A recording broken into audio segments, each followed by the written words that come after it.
Ok, bueno. Para comprender la sociología jurídica es necesario definir estos dos conceptos, tanto la sociología como el derecho.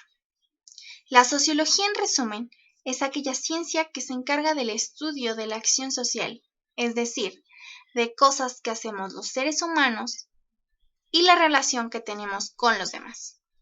El derecho, por otro lado, es aquel discurso que dicta la élite dominante del poder, que tiende a dictar la forma de comportarse de los receptores del mensaje con una amenaza de ejercer violencia si se desobedece, y lo legitiman las Fuerzas Armadas, la mayoría de la población o los funcionarios menores.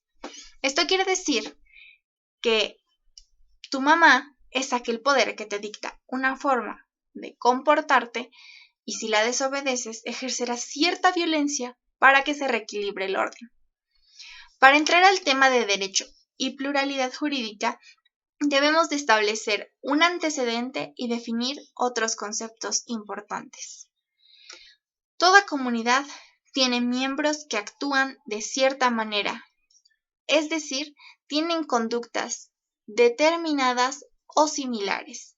Pero cuando algún miembro desobedece, se le conoce como alguna conducta desviada y en ese momento la colectividad tiende a activar una forma o norma sancionadora que reequilibra toda la sociedad. Ahora, ¿de dónde surgen estas conductas? Bueno, surgen de una norma fundante que es la que establece la obligatoriedad de obedecer aquellas normas o enunciados que emanan de ese sistema o que están hechas en torno a una norma fundante. Puede conocerse como regla de conocimiento, constitución, ground norm, pero una norma fundante es índice de que existe un sistema jurídico. De igual manera, se reconoce que el grupo de personas del que habla esta norma es una sociedad conformada. Si no existiera una norma que funde el sistema jurídico, se considera que es un grupo de personas que están en ese momento y en ese lugar únicamente por casualidad. Y una persona, parte de ese grupo, se siente identificada porque obedece las normas que están hechas en torno a la norma fundante. Hans Kelsen nos habla de las naturalezas de la norma fundante, siendo su primera concepción que es una norma supuesta. Después, que era pensada porque alguien debe implantarla. Y al final decide que es una ficción, porque en la conciencia de toda la sociedad está integrada y está formada por ideologías. Según Kelsen, para admitir que una norma fundante es una ficción, se tiene que entender que el derecho solamente organiza una fuerza, el poder, y que la sociedad está dividida en clases y las leyes únicamente benefician a algunos, tiende a ser a la clase favorablemente económica. También que no hay alguna razón para obedecerla, alguna razón trascendente. Solamente se obedece porque tiene un orden teórico, sociológico y está formada a base de un mito.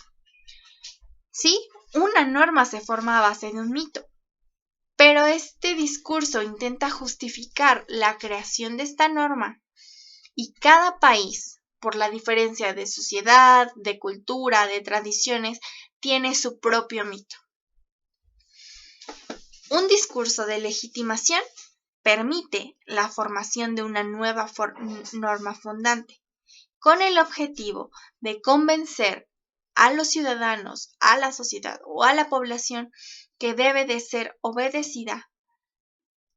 Por eso, al cambio radical de un gobierno, de un Estado, se crea una nueva constitución. El autor Óscar Correas dice que los mitos fundacionales duran poco tiempo, porque no están adoptados por la sociedad, pero los mitos fundacionales más complejos, requieren de una simplificación para que la sociedad los comprenda y los adopte de una manera más fácil. Una característica de los mitos fundacionales que tienden a ser históricos. Se centran en permanecer en el imaginario popular, es decir, que las personas lo adopten durante mucho tiempo. Tienen factores como la educación y la propaganda. Ser eficaces, es decir, que cumplan con lo que esté establecido en sus normas y que funden un sistema jurídico. Como ejemplo de un mito fundacional muy efectivo es la Constitución de los Estados Unidos de América.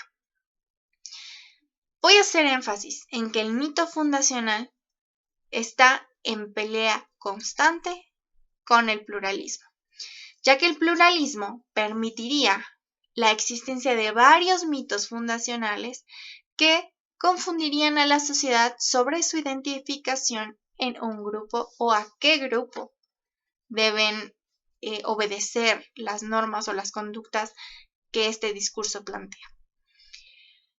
El pluralismo, para definir lo que se pelea con los mitos, es la coexistencia de diversos sistemas jurídicos, como el sistema indígena, reconocido en el artículo 2 de la Constitución mexicana, y el sistema jurídico. Hay otros ejemplos de pluralismo, como las guerrillas, el narcotráfico, las empresas, las universidades u organizaciones populares. El pluralismo es eso. No tiende a ser necesariamente jurídico, puede ser pluralismo normativo, como en el caso del derecho canónico o el código moral.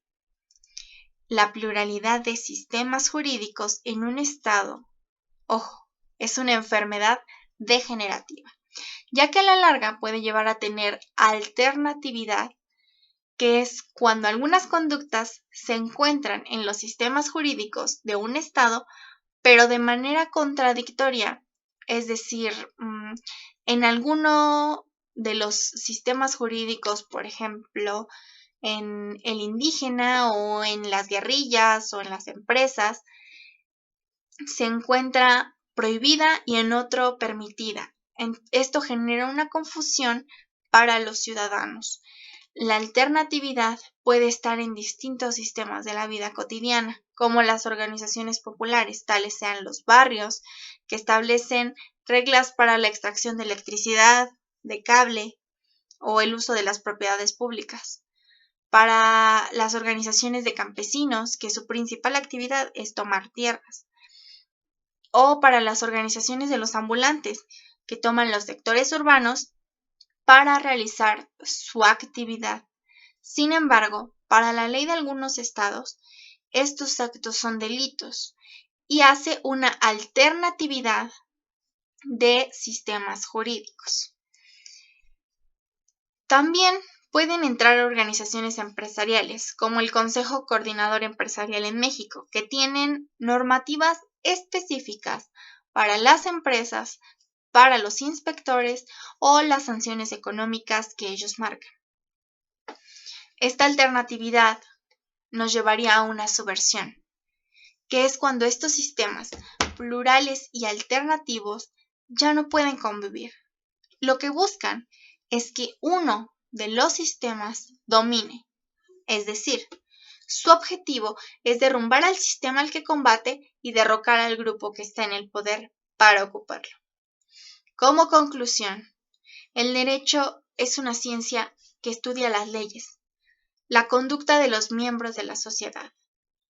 Pero si se deja al lado esta sociedad y no se le pone la importancia necesaria, el derecho va a decaer, va a dejar de existir. Se tiene que entender que la sociedad es complicada, pero se puede entender, se puede comprender sus conductas, el origen de estas y por qué lo hace. Las nuevas reformas o las nuevas leyes tienen que comprender las necesidades de este colectivo al que van dirigidas para que sean útiles, viables y puedan ser reconocidas. Y básicamente que el poder siga su orden.